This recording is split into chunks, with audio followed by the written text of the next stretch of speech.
মমতা ব্যানার্জির চাষ করালো।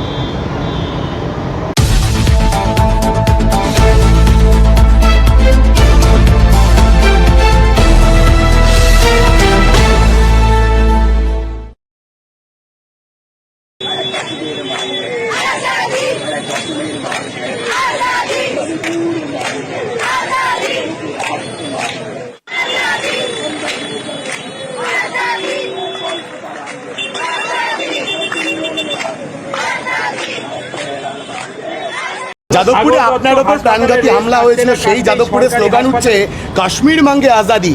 এবার প্রশ্ন একটাই, পুলিশ কি করছিল? পুলিশ তো করবে না, কারণ এরা ভোটের সময় নো ভোট টু মোদি করে। মমতা ব্যানার্জির চাষ করালো। মমতা ব্যানার্জি পশ্চিমবঙ্গে দেশবিরোধী রাষ্ট্রদ্রোহী যারা, তাদেরকে তিনি এখানে লালিত পালিত করে রেখেছেন এবং এই কাজে তার দলেরও একটা অংশ যুক্ত রয়েছে।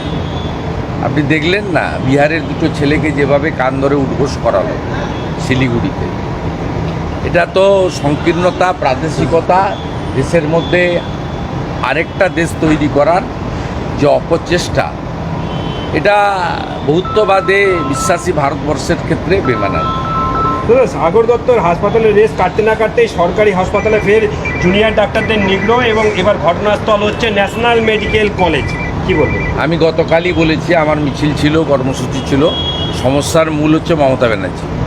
মমতা বন্দ্যোপাধ্যায়কে প্রাক্তন না করলেই কোনো সমস্যার সমাধান হবে না। কারণ পুলিশের যে কাজটা করার কথা পুলিশ করে না, পুলিশ দলের কাজ করে, টাকা তোলে। আপনি নন্দীগ্রামে যাকে হারালেন তিনি একটা অদ্ভুত যুক্তি দিচ্ছেন, বলছেন বন্যার পিছনে সেনার ভূমিকা রয়েছে, কেন্দ্র সঠিক সময় টাকা দেয়নি, এটা তো বারবার বলেন। এখন বলছেন দার্জিলিংয়ের ধসে সেনারও ভূমিকা রয়েছে, মানে ভারতীয় সেনাকেও ছাড়বেন না মমতা? এর আগে ছাড়েনি তো, সারা রাত্রি নবান্নতে ছিল তো। সেনা যখন এখানে একটা সমীক্ষার কাজ করছিল, কত গাড়ি এক্সিট এন্ট্রান্স নেয়, সেই সময় তিনি সারা রাত্রি ধরে নবান্নতে ধর্ণা দিয়েছিলেন যে সেনারা এসেছেন। শুধু তাই নয়, যখন ভারতবর্ষের এয়ারফোর্স স্ট্রাইক করেছিল পাকিস্তানের ভিতরে গিয়ে, তিনি তখন নবান্নর গেটে দাঁড়িয়ে বলেছিলেন মমতা ব্যানার্জি প্রমাণ কোথায়। অত এ কথা আজকের নতুন নয়।